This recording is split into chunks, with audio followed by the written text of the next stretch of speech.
Hi folks, well today we're harvesting another tree for firewood. This will be for 2019 winter. This tree right in the center of the view here is a gray birch. I think it's about 24 inches at the base. Fairly good size, fairly tall. But what I noticed last summer is only half the tree has leaves on. The left-hand side is still very much alive, but the right side is dying. So I'm guessing it's got some kind of disease or some kind of infestation or something like that. So it's not going to be healthy enough to grow for another, say, 10 years to be a good saw log. And eventually the whole thing will die. So this makes an ideal tree for firewood because the wood is still going to be healthy yet, most of it. Or if some of it is dead, it's still good and firm. It's not starting to decay in any way or rot. I'll have to see when I get into it to see what kind of rot's inside, of course. But what we want to do is take this for part of our harvest for next year's firewood. That'll give it almost a full year to season under cover, and it'll be nice and dry and ready to use for next year. So hang in there. We'll get the chainsaw out and moving in just a minute. I think this thing is going to drop to the right. I've got to look at that a little more closely just to be sure. A tree of this size, I don't want to be underneath it when it's going the wrong way, of course. But I think it will, and there's plenty of room for it to drop here. This was a section where they did do timbering, so some of the other big trees were taken out. So I've got plenty of room. And then it's just to cut it up and haul it back. So hang in there. Enjoy the ride with. Okay, we got the camera set up in the back of the truck here. Walked around the tree a little bit. It's not just going to fall to the right, but it's going to fall to the right and back from the way it looks, as best I can tell. At least that's the way I'm going to cut it. We'll see how it goes. So hang on for the ride. We'll get this tree down. It's probably a good, well, I don't know, 30, 40 feet tall. So lots of firewood in it, especially the piece, the very bottom of the trunk is very thick. I'll have to cut that later, but it's going to give me quite a bit of firewood out of it. So here we go.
certainly don't need to have it come down on top of me. So that'll be plan B. I'll have to get my hammer and wedge and see if I can get it to fall that way.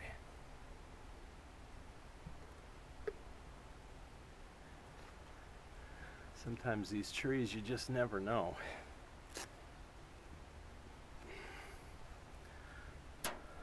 So hang in there, I'll be back. Okay folks, I'm back. This is a my bad situation. I think what happened was I didn't cut my front notch deep enough, and so on the back side of where I was cutting the back cut, what would be left and away from the camera, the hinge and the trunk is thicker than the other side, so it's not gonna fall perfectly straight the way it should be. So we go to plan B. Now I could have just deleted this and not shown you this video, I suppose, but hey, part of what I'm doing here is trying to learn as I teach. So I've had this happen to me before on trees. It's my inexperience in being an expert logger, obviously. So what I'm going to do now, I have a wedge, I have my splitting maul, and I have a sledgehammer. I'm going to, on my back cut, drive both the wedge and the splitting maul in from the back side with the hopes that that will push the tree to the right and back the way I had it planned to fall. If I can get the wedge in all the way and splitting maul in all the way, that should create about a 2-inch gap in the back cut there. That should be enough to push it the direction it needs to go.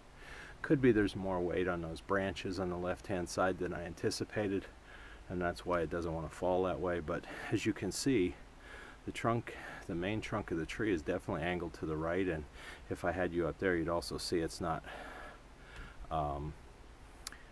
straight up and down as you're facing the camera. It is leaning away from the camera a little bit. So I still think I made the right call in the direction to drop it. I just didn't execute as well as I should have with the saw. So lesson learned. I'll keep the camera running while I do this. I'm going to keep my safety helmet on, obviously. And if you see me run to get out of the way, you know I heard the tree start to crack and fall. So hopefully it'll go the right direction. If it doesn't, the truck is far enough away from the tree, I don't think it'll get hit. Even if it falls this way, it shouldn't, because the hinge should prevent that. But you know, this is one of the dangers with logging. You just have to be careful.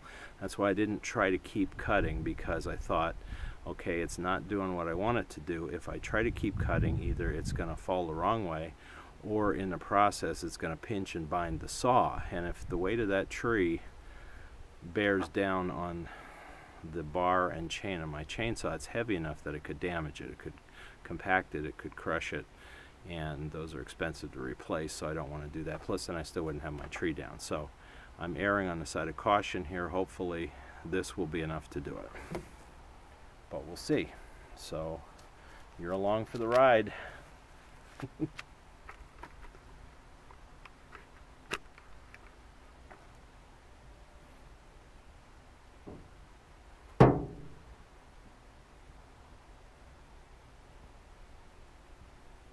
By the way, I'd never do this if it was windy. A tree of that size, the wind get a hold of it and go wherever.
Well, and it's down safely too. That's the important thing. As soon as I heard it cracking a little bit, I knew it was going to go. So I had plenty of time to get out of the way. Stupid plastic wedge, though, snapped off when I pounded on it with the sledgehammer. So that was an old one. I think it was one of my sons. So at any rate, the tree is now down. I can start cutting it up. Yeah, it didn't fall back and to the right. It did fall back, but it fell to the left again because on the back side there, the left back side of my back cut, I had left too much of the hinge in the trunk, so that was holding it up. It couldn't go to the right because that was holding it in place. That was my mistake. I probably should have cut less with my back cut on the right hand side and then come around to the left hand side of the tree to finish it off, because I guess it's the base was a little thicker than I anticipated. So at any rate, that'll give me a lot of good firewood for next year, for 2019. Now it's just a question of cutting it into pieces. I'll back the truck up the roadway here a little bit so it's easier to load, and then we get the splitter out, and that's all she wrote. So there's another tree here I may take down too. Let me come back to you on that one and show you what I see with that one. Okay, there's a tree we just dropped. Now if you'll pan with me over here to the left, right in the foreground here is a black birch. And as you can see, it's definitely leaning out into the field. It's not a straight, nice tree for saw logs. And there's one other issue, as you can see from this branch, this dead branch that's been dead for a while on this thing. That came off of here, I don't know how long ago, maybe a year or so. It's already got some decay on it. But if you look up to where it came off, right there, you can see there's a significant wound in the tree. The top part might survive for a while, the remaining top, but there are two issues. One, this is a weak spot. It becomes a hinge for high winds to snap that off, and also now this inner wood is exposed. It's no longer protected by bark, so that means infestation of all kinds of critters. So this tree's life is limited as well, so I might as well cut that down. As you can see, it's leaning. There's no doubt about which way this one's going to fall. It's going to go right down to the left. And I'll zoom out a little bit. It's going to go right down to the left and into the field. You can see where I have the truck. I'll have to move the truck before I take it down. So I have some brush to clear out of there, but then what I can do is just cut that. I'll notch it a little bit on the left side and then come at it from the right hand side there. There should be no issue with it dropping, just because it's leaning so much. Even with that branch hanging onto it, I'll probably try to cut some of that off so there isn't as much weight, but that dead branch has been there for a while. So this is just more cleanup when you own land. Eventually this thing would just be more of a hazard in the field. As you can see, part of the field is lost to it because it's shaded because of this tree. Mostly weeds there. So by going around the outside of your fields periodically, or if you have big yards, whatever you have where you live in the country, and keep the branches cut back, trimmed back, you won't lose land to woods, especially if you're looking for fields to plant things and so on. Now I wouldn't plant right against the woods too well anyway, it would be shaded, but I'll at least regain some of this by getting rid of these trees that are hanging way out over the field here like that. That's something that's just a maintenance thing when you have farm fields close to woods. So that'll be my next move, is to take this down, and then between the two trees I'll have lots of firewood to cut up and process. So that's good. As I said in one of my other videos, I burn about 8 to 10 cords of firewood a year, and that is, just for your reference sake, that's an 8-foot bed in that pickup. If you fill that completely with split stacked firewood, that's about a cord. The official definition is a box that's 4 feet by 4 feet by 8 feet. You can do the cubic footage in your head if you'd like to. But that's the approximate volume of firewood that I'll go through in a year. So it's not too early to start for next year. I wish I had everything done for this year, but I don't quite. But as I find other dead wood in the forest this winter, I'll cut some of that stuff down. This branch I'll probably cut up and stack with my stuff for this year, because that's certainly dead. And then the stuff that's green yet here, this will season until next winter. So that's where we stand, and thank you for watching. Hope this was somewhat instructional for you. Again, chainsaw safety, always, always, always be careful. Always stay behind the bar, always have a firm grip on your saw, make sure you have good footing, and when you're working around a tree like that size, make sure you have an escape route in all directions around the tree. I cut back some brush before I started to make sure that if it fell the wrong way, I could get away the other way. And like I said, with cutting, you want to get to the point of just about that it's going to go, and then let the weight of the tree pull it down. That way that gives you a few more seconds. If I just kept cutting until it fell over, well, if, like I said, it would have pinched my saw maybe or what have you, but I wouldn't have had the time to move out of the way. But with even having to use my wedge and my splitting maul to try to push it, as soon as I started to hear the hinge start to crack, I knew, okay, it's going to go, and I had time to move out of the way. So again, be careful. Always wear a helmet, a safety helmet. It won't save you from the weight of a trunk like that falling on you, but if some of those smaller branches on the top of the tree were to have come down, I wouldn't have seen them because I was busy, but at least it would have given you some head protection from that, you know, from that kind of injury. So again, this isn't something you should do hastily. Always use caution. Always be careful if things don't quite go the way you expect. Stop, reassess the situation, see what you can do to salvage it. That's what I did here. I realized I wasn't going to drop it with the chainsaw, that I had to start banging on it with the wedge and the sledgehammer, and you saw the ultimate result. It's down. Nothing got damaged. I didn't get damaged. None of my equipment got damaged. Yeah, the wedge snapped in half, but that's because it was old. It had nothing to do with misuse. But other than that, I'm good to go now. Now I just have to cut that all up and start hauling it away. And then, as I said, then this one will be the next one on my list. It's late in the afternoon here, so I won't get that all done today. We're due for a big snow and ice storm tomorrow afternoon into the weekend. So I don't know, maybe tomorrow morning I can work on this one. We'll see how it goes.